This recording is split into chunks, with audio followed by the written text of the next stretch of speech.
Hello, Vogue. This is Lady Gaga, and I'm here to go through all my life in looks. Kind of nervous about this. I believe this was 2008. I was backstage at MTV and I did TRL, Total Request Live. And this is a leotard and a hood made by Muto Little. And the glasses that I'm wearing are actually Archive Versace. These were the same style of some glasses that were worn by Biggie. I wore these everywhere. It was inspired by Grace Jones, obviously, with the hood. That hair on my head is a full wig that I had sewn to my head that I never took off ever. I wore probably one of 3 different outfits for about 5 years straight because that's what I could afford at the time, and I wanted people always to recognize me. So this was my initial iconic look. You can tell from the way that I'm standing there that I already felt like a star before anything came out. And I would say to anybody that's young and watching that, you know, if you believe in yourself, you don't need other people to tell you you're great to know that you're an artist on the inside already. So this was for the Much Music Awards. This was designed by Tom Talman Studios, but I want to be very specific. The jewelry that I'm wearing on this is what we called the fire bra. I wanted it to shoot fire from my breasts, but we decided it was safer to shoot sparks. So essentially what would happen is I had a remote control in my hand that once I pressed it, it triggered this fire bra to go off. And what would happen was a piece of steel would rub against, was essentially like a flint, and it would spin very fast and the sparks would shoot off of me. And I used to joke and say, I need my jewelry. And then they would bring me my fire bra. And those are pleaser boots that we had studded. I've worn the same stripper heels my entire career. They're tried and true and they're worth it. Oh, I love this one. This is at Tsuko Kudo. This is when I was in England and I was meeting the Queen, and I wanted to dress like a queen in a British fashion, and I also wanted to do it in my way. But we thought that we would give this look of a queen a modern twist by making it in latex. And at the time, at Tsuko Kudo was the only designers that I could think of that were actually tailoring latex in this way. It's very difficult to tailor latex. Well, this was a wonderful evening. This was my first ever Grammy Awards, and Armani wanted to dress me.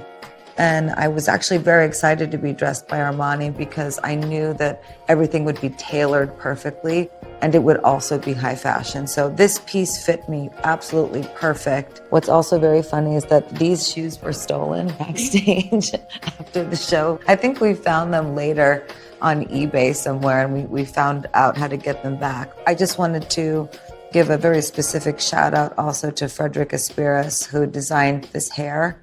He was the one who for the first time put this idea of creating this piss yellow hair color as a way of celebrating pop art in motion. So if you think about Liechtenstein, for example, the way blondes were represented was with yellow hair. And this was a very special night. I had just won a Grammy before this happened. My first Grammy I won right before I wore this. Okay, well, here's me and Beyonce. This was created by House of Gaga and Perry Meek. Me and Beyonce really in this video, we wanted there to be a balance between fashion and camp. So we wanted to do a play on the American flag and a play on capitalism. The inspiration for the Americana vibe was that the song Telephone was about being inundated with phone calls. I was playing around when I wrote that song with this idea that we were, as a society, becoming more and more obsessed with interacting with each other in a way that was less real.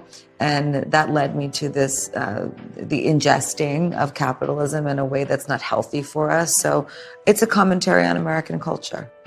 So the meat dress, it's actually Val Garland's idea. Val Garland, the makeup artist, her and I worked together for a long time, and she shared a story with me where she had gone to a party wearing sausages. And I thought this was quite funny. And I said, well, that's a great way to make sure that everybody leaves you alone at a party. I was speaking with my artistic friends about if we wanted to make any statements while we were at the MTV Video Music Awards. And we did want to make a statement because at the time they were trying to repeal Don't Ask, Don't Tell. But we decided to do the meat dress because I thought to myself, if you are willing to die for your country, what does it matter how you identify? This was ultimately designed by Frank Fernandez, but it was the brainchild of House of Gaga. And we were backstage with Brandon Maxwell, who was working as one of my stylists at the time. He was vegan also and still helping to sew all of these last bits of meat to me and making my meat hat and my meat purse, which was held by Cher. It smelled like meat. It was thrilling to wear. There's a corset under this, but the corset was sewn to the meat. So this is actually a garment. They didn't just drape meat over me and cross their fingers. This was the McQueen dress from his last collection that I wore, and we recreated the feathers, but I am wearing the armadillo heels from Plato's Atlantis, which was the crescendo before we unfortunately lost him. I've always been inspired by Alexander McQueen. I think he's potentially the greatest designer of all time. This dress in particular, it does actually represent a lot of what I love about him, which is that, you know, this is a Bosch print, and if you know anything about Bosch art, there's sort of this violence and these tiny little odd things that are happening that to many are grotesque and ugly and wrong.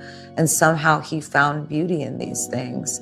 And that was a piece of him. And he celebrated women and he celebrated all types of women. Okay, so this next piece, we would call this an outfit. Everybody calls it the egg, but it's actually a vessel that was designed by Hussein Chalayan. The outfits that are worn by the models and dancers that are around me, that was created by House of Gaga. I was very particular about the way the fashion looked for this performance, in so much as the night before the performance, I said, the fashion's wrong, we don't have it. We need it to be latex. We need nude latex. And if you know anything about looking for latex, years ago it was very difficult to find latex in any other place other than a sex shop, or where we found this latex was a bus company had latex that they were using to cover the seats of their buses. And we found the latex and we asked if we could buy it from them. So everybody's fashion that's made here was made from the fabric of seats for a bus. I was in the egg for 3 days. To be honest, at award shows, especially during this time, I didn't like to talk to people. I always felt that it threw me off of my performance. So this, in a lot of ways, is really representative of my devotion to my craft and that I really wanted to be with myself. Okay, so this is Joe Calderone. This is an alter ego that I made. And I wanted to be subversive, and this was my way of creating a different type of statement for myself. At this time, I was actually going through a breakup, so I actually created this character that was my boyfriend. I inhabited this character, Joe Calderone, so it was representative of relationship, representative of my father as well. But everything about this was just meant to be kind of a Jersey boy greaser. I'm always fully in character when I've been Joe. It's a feeling, and I wanted him to be dirty, and I rehearsed a lot with the boys. And I have little lifts in my shoes to keep me a little bit taller because I'm short. Okay. This is one of my favorite photo shoots that Nick and I ever did. Nick Knight and I, for this outfit, we had this idea of shooting me inside of what was essentially meant to be placenta fluid. We created this artistic goo, and the goo artist was Bart Hess. And I am wearing high heels in it, I can see. They look like Givenchy, McQueen Givenchy. And I have this huge hat on that I believe is a Stephen Jones hat. But this goo that you see on me, it started out sort of in one way, and then as I performed for Nick for several hours, the goo started to take many different forms. This is a garment, but this is a moving garment. Now this is the American Music Awards, and I wanted to do something fun and exciting and whimsical, and I thought, why not come to the American Music Awards as the actual ad for my Versace campaign with Donatella. So I wanted to arrive as this, Italian goddess that she had turned me into for the campaign. If we'd like to include my accessories, for example, my purse this evening was a mechanical horse. We decided to wear the horse as a way to get onto the red carpet, but we wanted it to be exciting, so we painted her white. But guess what the horse is made out of? Chanel purses. So that horse is my purse. Okay, so this next look, I wore this in London. I believe I was leaving the Langham Hotel, and it was during the promotion for my album Art Pop, which was a heavily scrutinized album. But I believed in putting art in the front, and the whole record was about how art can mean anything to you. So I often did my own takes on other artists as well as iconography throughout history. So, of course, I visited Picasso. I still have those ruffle socks to this day. They're about $2.99. And I'm wearing this jacket. It's really actually a sweatshirt from Dog in Tokyo. Dog is a really, really dope store in the Harajuku area. And then Frederick Aspiris did my hair, and we were obsessed with this sort of odd combination of black and blonde at the same time. Tara Savello was brilliant, my makeup artist. We used a technique in Harajuku makeup as a way to create anime eyes by creating the pupil on the eyelid. And often I'll do this with fashion, depending on what it is. I'll hold my face in a particular way in order to get the expression across that I find interesting. So in order to look like a Picasso, I sort of have this sort of fractured look on my face, and I have one eye closed to reveal the other eye. I don't think there's much that's more punk than this look. Represents a very dark time in my life, but often the darkest times in my life, you'll see the most joyful outfits. This was created by Dane Henderson and Vex Clothing. So this is inflatable. It was very lightweight. If this was made in any other way, it would be quite heavy, but I was able to just run about the stage in this. And this is absolute club kid culture clothing, which was something that we really wanted to celebrate at the Art Pop Ball, because it was all about celebrating art, celebrating music, but also celebrating the way that those things come together underground. This piece in particular was created on an airplane. We were flying to Greece, and so much of Art Pop was inspired by Greek sculptures. When I landed in Greece, I wanted to land as the Venus. So we created this on an airplane. So I'm wearing stripper shoes. I'm wearing 2 metal seashells that we just had.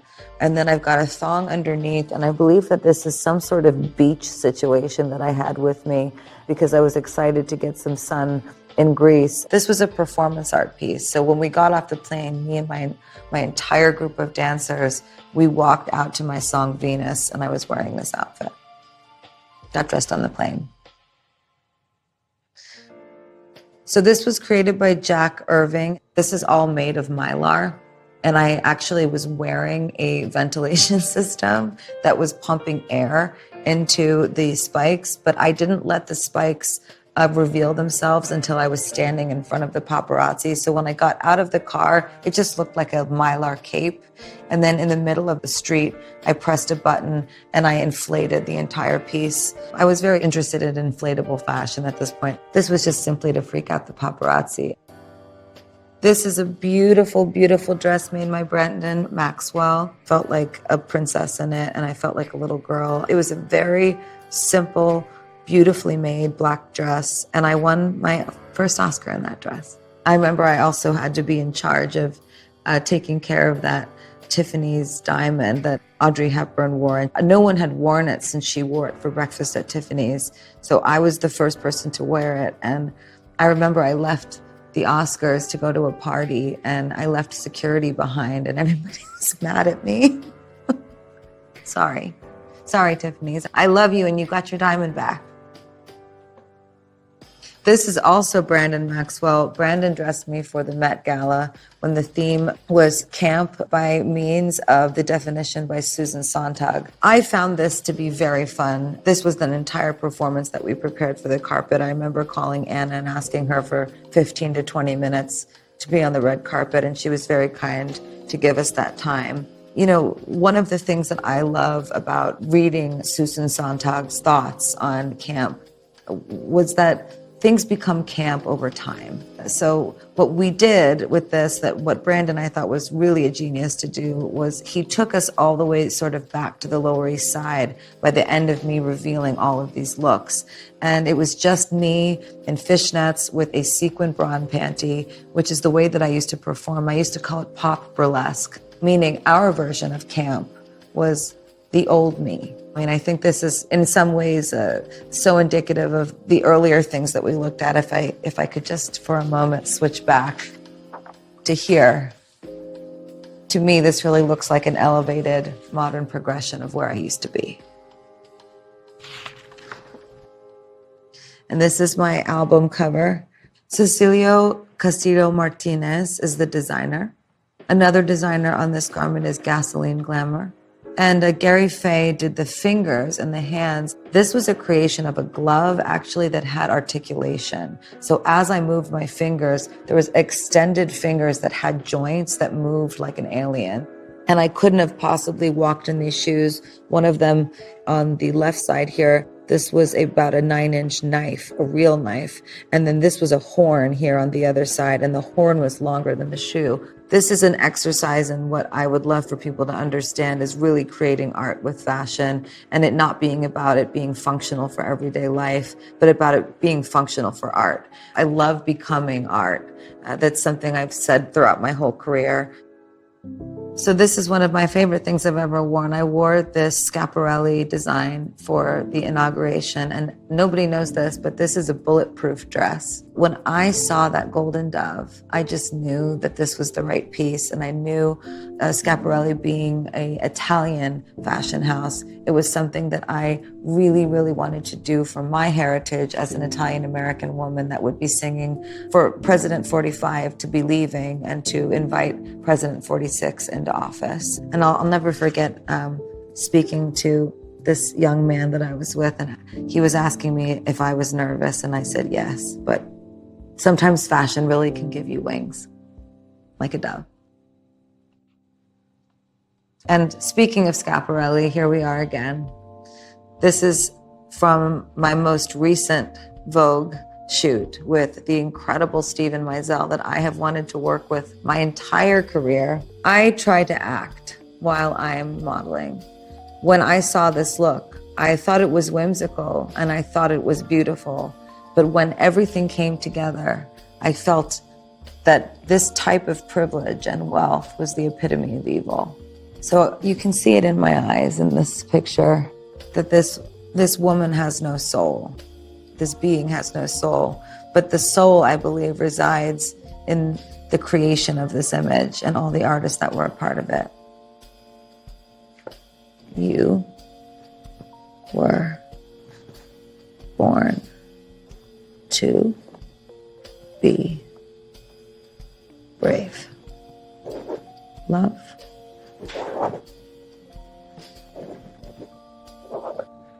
Looking back at all my looks, it was actually very emotional. All of these moments in my life represent something very deep to me. I felt so misunderstood for so long, that I was just the girl that loved to dress crazy. I was just the girl that loved fashion, and that's all that I was. And it felt really nice today to revisit all of these outfits and remember how particular I was about everything, and revisit also the artistic spirit of it. You know, I do believe in art for art's sake. I also believe in intentional art. And I believe that you can, if you choose to live an artistic life, where art is every moment of your being and every second of every day. People say all the time that they think I hid in fashion, but I was never hiding. I was screaming. Thank you, Vogue.